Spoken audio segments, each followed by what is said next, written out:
Villette by Charlotte Bronte, Chapter 37, Sunshine. It was very well for Paulina to decline further correspondence with Graham till her father had sanctioned the intercourse.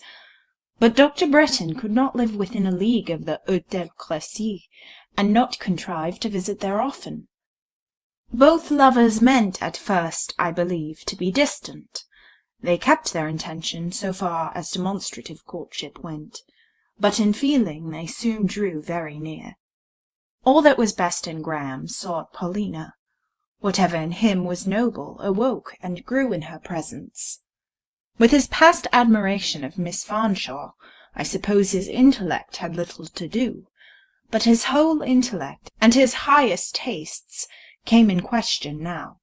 These, like all his faculties, were active, eager for nutriment, and alive to gratification when it came. I cannot say that Paulina designedly led him to talk of books, or formally proposed to herself for a moment the task of winning him to reflection, or planned the improvement of his mind, or so much as fancied his mind could in any one respect be improved. She thought him very perfect. It was Graham himself who, at first by the merest chance, mentioned some book he had been reading, and when in her response sounded a welcome harmony of sympathies, something pleasant to his soul, he talked on, more and better perhaps than he had ever talked before on such subjects. She listened with delight, and answered with animation. In each successive answer, Graham heard a music waxing finer and finer to his sense. In each he found a suggestive, persuasive, magic accent that opened a scarce-known treasure-house within, showed him unsuspected power in his own mind, and, what was better, latent goodness in his heart. Each liked the way in which the other talked. The voice, the diction, the expression pleased. Each keenly relished the flavour of the other's wit. They met each other's meaning with strange quickness. Their thoughts often matched like carefully chosen pearls. Graham had a wealth of mirth by nature. Paulina possessed no such inherent flow of animal spirits. Unstimulated, she inclined to be thoughtful and pensive, but now she seemed merry as a lark. In her lover's genial presence she glanced like some soft glad light. How beautiful she grew in her happiness I can hardly express, but I wondered to see her. As to that gentle ice of hers, that reserve on which she had depended, where was it now? Ah, Graham would not long bear it. He brought with him a generous influence that soon thawed the timid, self-imposed restriction. Now were the old Bretton days talked over, perhaps brokenly at first with a sort of smiling diffidence, then with opening candour and still growing confidence. Graham had made for himself a better opportunity than that he had wished me to give. He had earned independence of the collateral help that disobliging Lucy had refused. All his reminiscences of little Polly found their proper expression in his own pleasant tones, by his own kind and handsome lips. How much better than if suggested by me! More than once when we were alone, Paulina would tell me how wonderful and curious it was to discover the richness and accuracy of his memory in this matter. How, while he was looking at her, recollections would seem to be suddenly quickened in his mind. He reminded her that she had once gathered his head in her arms, caressed his leonine graces, and cried out, "Graham, I do like you." He told her how she would set a footstool beside him, and climb by its aid to his knee.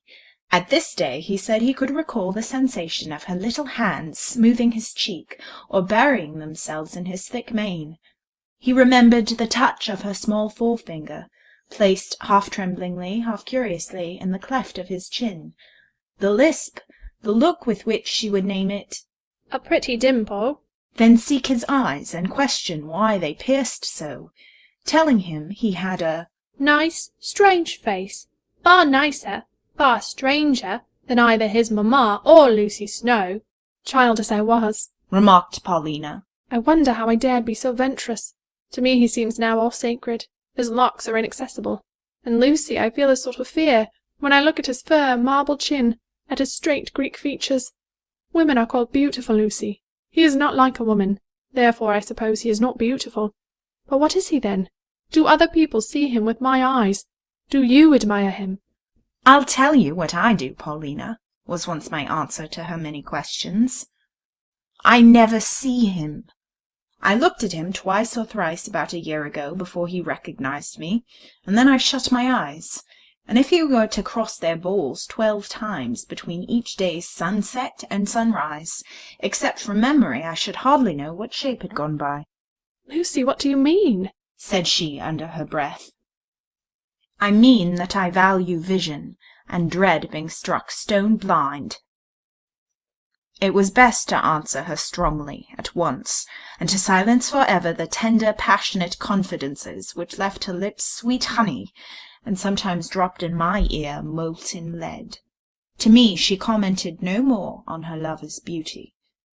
Yet speak of him she would, sometimes shyly, in quiet, brief phrases, sometimes with a tenderness of cadence, and music of voice exquisite in itself, but which chafed me at times miserably. And then I know I gave her stern looks and words. But cloudless happiness had dazzled her native clear sight, and she only thought Lucy fitful. Spartan girl, proud Lucy, she would say, smiling at me. Graham says you are the most peculiar, capricious little woman he knows, but yet you are excellent. We both think so. You both think you know not what, said I.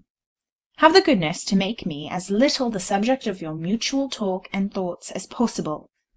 I have my sort of life apart from yours. But ours, Lucy, is a beautiful life, or it will be, and you shall share it. I shall share no man's or woman's life in this world, as you understand sharing. I think I have one friend of my own, but am not sure. Until I am sure, I live solitary. But solitude is sadness. Yes, it is sadness. Life, however, has worse than that. Deeper than melancholy lies heartbreak. Lucy, I wonder if anybody will ever comprehend you altogether. There is in lovers a certain infatuation of egotism. They will have a witness of their happiness, cost that witness what it may. Paulina had forbidden letters, yet Dr. Bretton wrote. She had resolved against correspondence, yet she answered, were it only to chide. She showed me these letters, with something of the spoiled child's wilfulness, and of the heiress's imperiousness. She made me read them. As I read Graham's, I scarce wondered at her exaction, and understood her pride. They were fine letters, manly and fond, modest and gallant. Hers must have appeared to him beautiful. They had not been written to show her talents, still less, I think, to express her love. On the contrary, it appeared that she had proposed to herself the task of hiding that feeling, and bridling her lover's ardour. But how could such letters serve such a purpose? Graham was become dear as her life. He drew her like a powerful magnet. For her there was influence unspeakable in all he uttered, wrote, thought, or looked. With this unconfessed confession, her letters glowed. It kindled them from greeting to adieu. I wish papa knew. I do wish papa knew, began now to be her anxious murmur. I wish, and yet I fear. I can hardly keep Graham back from telling him.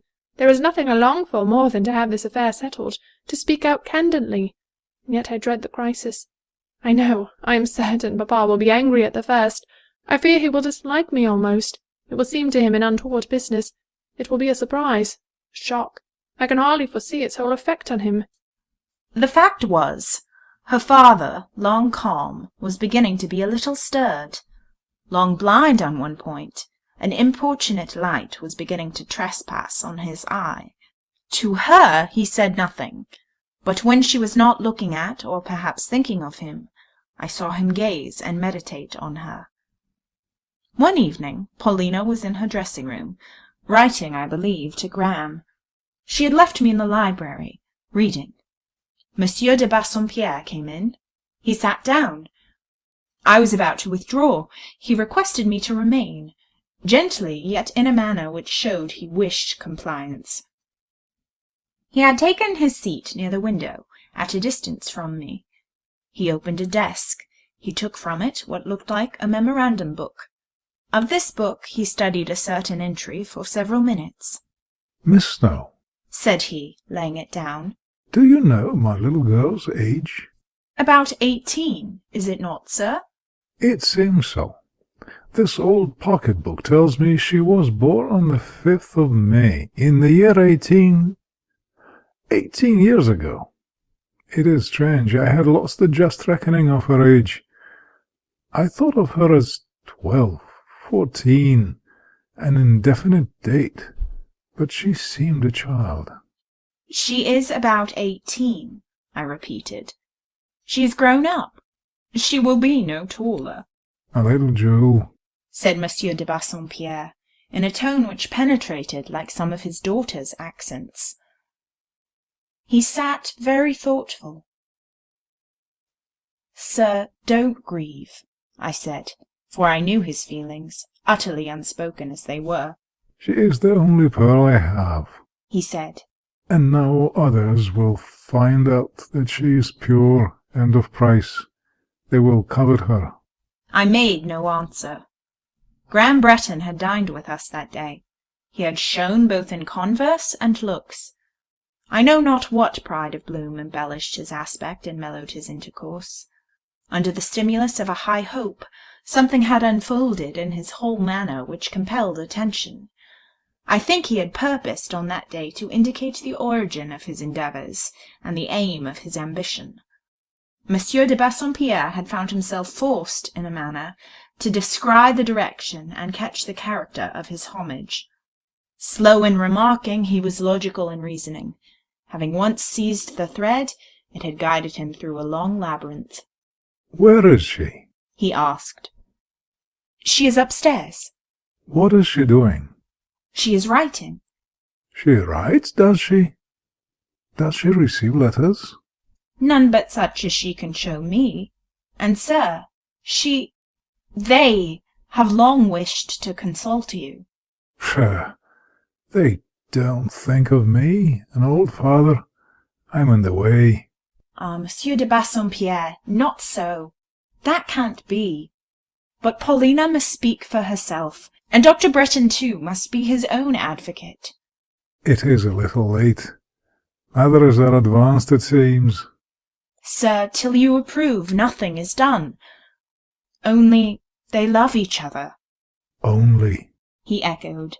Invested by fate with the part of confidant and meditator, I was obliged to go on. "Hundreds of times has Dr. Bretton been on the point of appealing to you, sir, but with all his high courage, he fears you mortally." He may well fear me. He has touched the best thing I have. Had he but let her alone, she would have remained a child for years yet. So, are they engaged?" "They could not become engaged without your permission." "It is well for you, Miss Snowe, to talk and think with that propriety which always characterizes you. But this matter is a grief to me. My little girl was all I had. I have no more daughters and no son. Bretton might as well have looked elsewhere. There are scores of rich and pretty women who would not, I dare say, dislike him. He has looks, and conduct, and connection. Would nothing serve him but my Polly?" "If he had never seen your Polly, others might and would have pleased him. Your niece, Miss Fanshawe, for instance." "Ah, I would have given him Ginevra with all my heart, but Polly, I can't let him have her. No, I can't. He is not her equal," he affirmed, rather gruffly. "In what particular is he her match? They talk of fortune. I am not an avaricious or interested man, but the world thinks of these things, and Polly will be rich." "Yes, that is known," said I. "All Villette knows her as an heiress." "Do they talk of my little girl in that light?" "They do, sir." He fell into deep thought. I ventured to say, "Would you, sir, think anyone Paulina's match? Would you prefer any other to Dr. Bretton?" Do you think higher rank or more wealth would make much difference in your feelings towards a future son-in-law?" You touch me there, said he. "Look at the aristocracy of Villette. You would not like them, sir?" I should not. Never a duke, baron, or vicomte of the lot. "I am told many of these persons think about her, sir," I went on, gaining courage on finding that I met attention rather than repulse. "Other suitors will come, therefore, if Dr. Bretton is refused. Wherever you go, I suppose, aspirants will not be wanting. Independent of heiressship, it appears to me that Paulina charms most of those who see her." Does she? How? The little girl is not thought a beauty. "Sir, Mr. Bassompierre is very beautiful." Nonsense. Begging your pardon, Miss Snowe, but I think you are too partial. I like Polly. I like all her ways and all her looks, but then I'm her father, and even I never thought about beauty. She's amusing, fairy-like, interesting to me. You must be mistaken in supposing her handsome. "She attracts, sir. She would attract without the advantages of your wealth and position." My wealth and position. Are these any bait to Graham? If I thought so. "Dr. Bretton knows these points perfectly, as you may be sure, Monsieur de Bassompierre, and values them as any gentleman would, as you would yourself under the same circumstances. But they are not his baits. He loves your daughter very much. He feels her finest qualities, and they influence him worthily." What? Has my little pet fine qualities? "Ah, sir, did you observe her that evening when so many men of eminence and learning dined here?" I certainly was rather struck and surprised with her manner that day. Its womanliness made me smile. "And did you see those accomplished Frenchmen gather round her in the drawing-room?" I did, but I thought it was by way of relaxation, as one might amuse oneself with a pretty infant. "Sir, she demeaned herself with distinction, and I heard the French gentlemen say she was pétrie d'esprit et de grâce. Dr. Bretton thought the same." She is a good, dear child, that is certain, and I do believe she has some character. When I think of it, I was once ill. Polly nursed me. They thought I should die. She, I recollect, grew at once stronger and tenderer as I grew worse in health. And as I recovered, what a sunbeam she was in my sick room. Yes, she played about my chair as noiselessly and as cheerful as light. And now she is sought in marriage. I don't want to part with her," said he, and he groaned. "You have known Dr. and Mrs. Bretton so long," I suggested. "It would be less like separation to give her to him than to another." He reflected rather gloomily. "True, I have long known Louisa Bretton," he murmured. "She and I are indeed old friends. A sweet, kind girl she was when she was young. You talk of beauty, Miss Snowe. She was handsome, if you will, tall, straight, and blooming. Not the mere child or elf my Polly seems to me. At 18, Louisa had a carriage and a stature fit for a princess. She's a comely and a good woman now. The lad is like her. I have always thought so, and favoured and wished him well. Now he repays me by this robbery. My little treasure used to love her old father dearly and truly. It is all over now, doubtless. I'm an encumbrance." The door opened. His little treasure came in. She was dressed, so to speak, in evening beauty. That animation which sometimes comes with the close of day warmed her eye and cheek. A tinge of summer crimson heightened her complexion. Her curls fell full and long on her lily neck. Her white dress suited the heat of June. Thinking me alone, she had brought in her hand the letter just written, brought it folded but unsealed. I was to read it. When she saw her father, her tripping step faltered a little, paused a moment. The colour in her cheek flowed rosy over her whole face. Polly, said Monsieur de Bassompierre in a low voice with a grave smile. do you blush at seeing Papa? That is something new. I don't blush. I never do blush, affirmed she, while another eddy from the heart sent up its scarlet. But I thought you were in the dining room, and I wanted Lucy. You thought I was with John Graham Bretton, I suppose. But he has just been called out. He will be back soon, Polly. He can post your letter for you. It will save Matthew a course, as he calls it. I don't post letters, said she, rather pettishly. What do you do with them, then? Come here and tell me. Both her mind and gesture seemed to hesitate a second, to say, "Shall I come?" But she approached. How long is it since you became a letter writer, Polly? It only seems yesterday that you were at your pothooks, labouring away absolutely with both hands at the pen. Papa, they are not letters to send to the post in your letter-bag. They are only notes, which I give now and then into the person's hands just to satisfy. The person? That means Miss Snowe, I suppose? No, Papa, not Lucy. Who then? Perhaps Mrs. Bretton? No, Papa, not Mrs. Bretton. Who then, my little daughter? Tell Papa the truth. Oh, Papa, she cried with earnestness. I will tell you the truth, all the truth. I am glad to tell you, glad though I tremble. She did tremble. Growing excitement, kindling feeling, and also gathering courage shook her. I hate to hide my actions from you, Papa. I fear you and love you above everything but God. Read the letter. Look at the address. She laid it on his knee. He took it up and read it through, his hand shaking, his eyes glistening meantime. He refolded it and viewed the writer with a strange, tender, mournful amaze. Can she write so?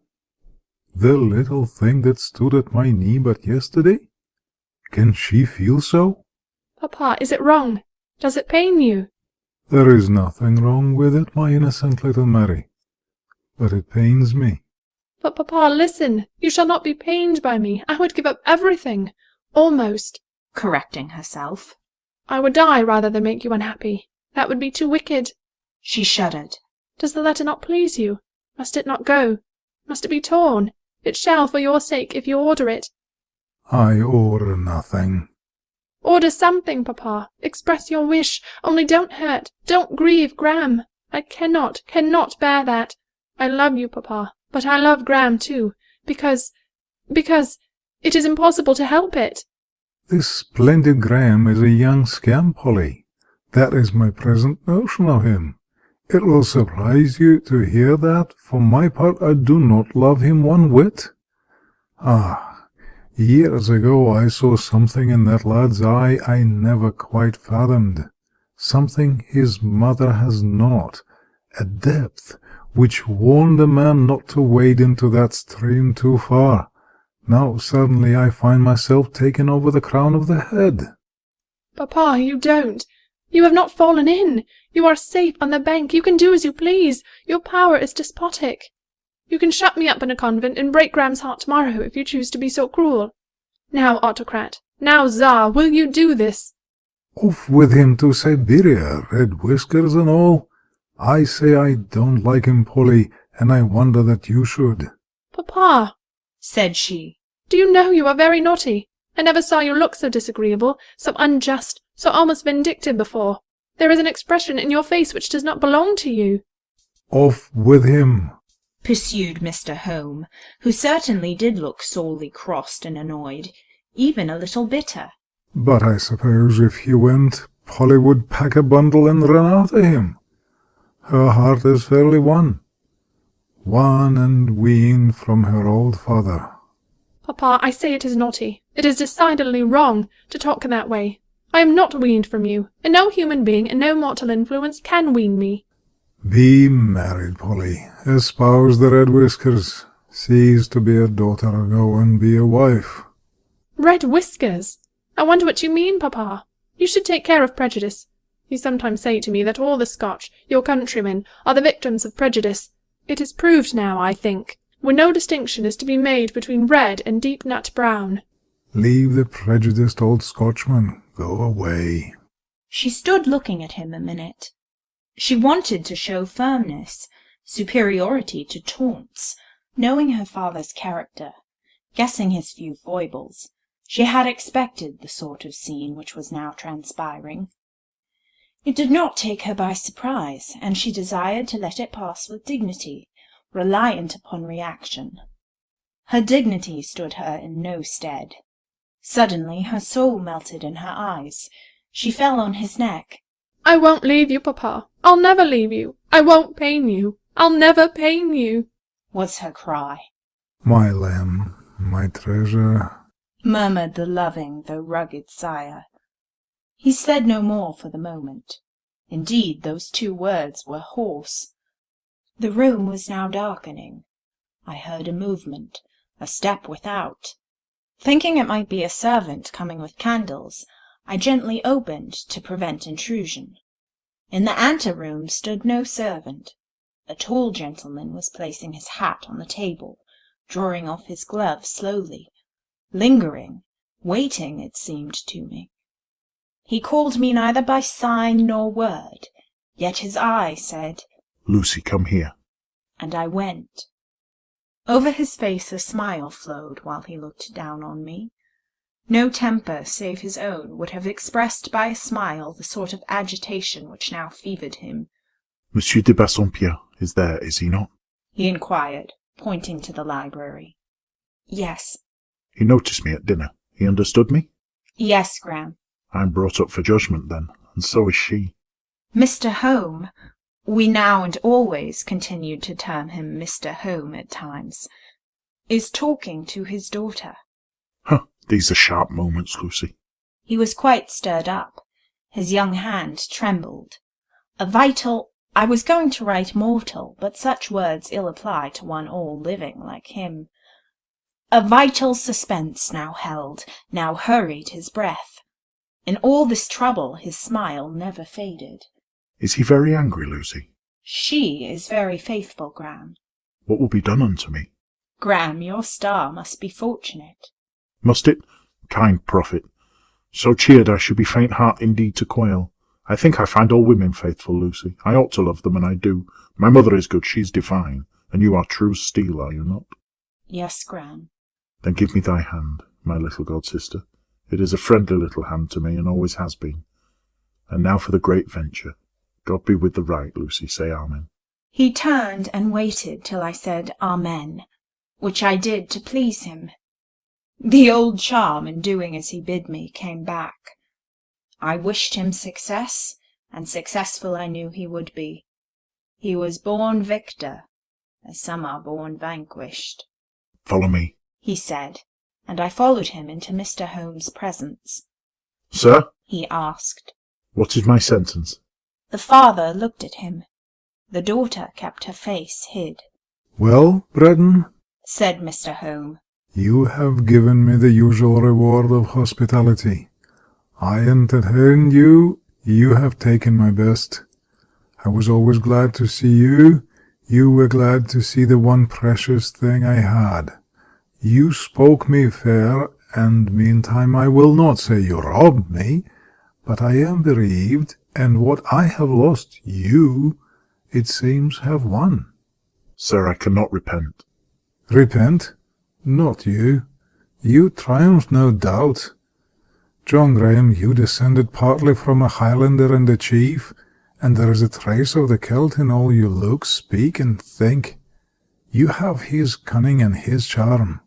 The red, well then, Polly, the fair hair, the tongue of guile, the brain of wile, are all come down by inheritance. "Sir, I feel honest enough," said Graham, and a genuine English blush covered his face with its warm witness of sincerity. "And yet," he added, "I won't deny that in some respects you accuse me justly. In your presence I have always had a thought which I dared not show you. I did truly regard you as the possessor of the most valuable thing the world owns for me. I wished for it. I tried for it, sir. I ask for it now." John, you ask much.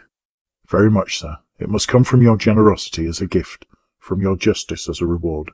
I can never earn it." Aye, listen to the Highland tongue, said Mr. Home. Look up, Polly. Answer this bravur. Send him away. She looked up. She shyly glanced at her eager, handsome suitor. She gazed tenderly on her furrowed sire. Papa, I love you both, said she. I can take care of you both. I need not send Graham away. He can live here. He will be no inconvenience, she alleged with that simplicity of phraseology which at times was wont to make both her father and Graham smile. They smiled now. He will be a prodigious inconvenience to me, still persisted Mr. Home. I don't want him, Polly. He's too tall. He's in my way. Tell him to march. You will get used to him, Papa. He seemed exceedingly tall to me at first, like a tower when I looked up at him, but on the whole I would rather not have him otherwise. I object to him altogether, Polly. I can do without a son-in-law. I should never have requested the best man in the land to stand to me in that relation. Dismiss this gentleman.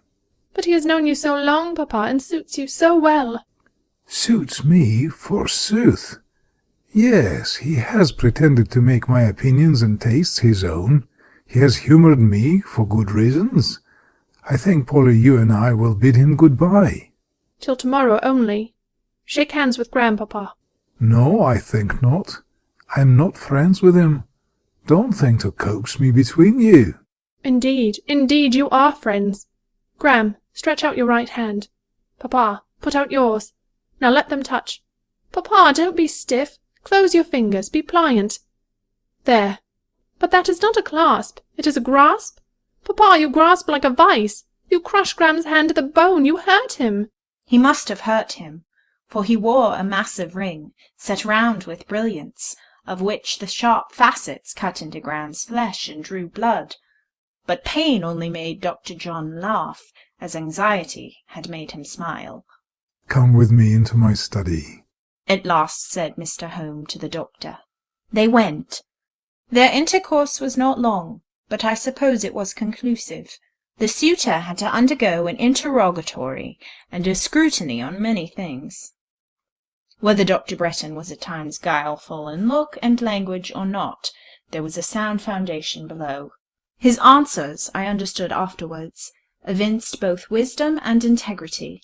He had managed his affairs well. He had struggled through entanglements. His fortunes were in the way of retrieval. He proved himself in a position to marry. Once more the father and lover appeared in the library. Monsieur de Bassompierre shut the door. He pointed to his daughter. Take her, he said.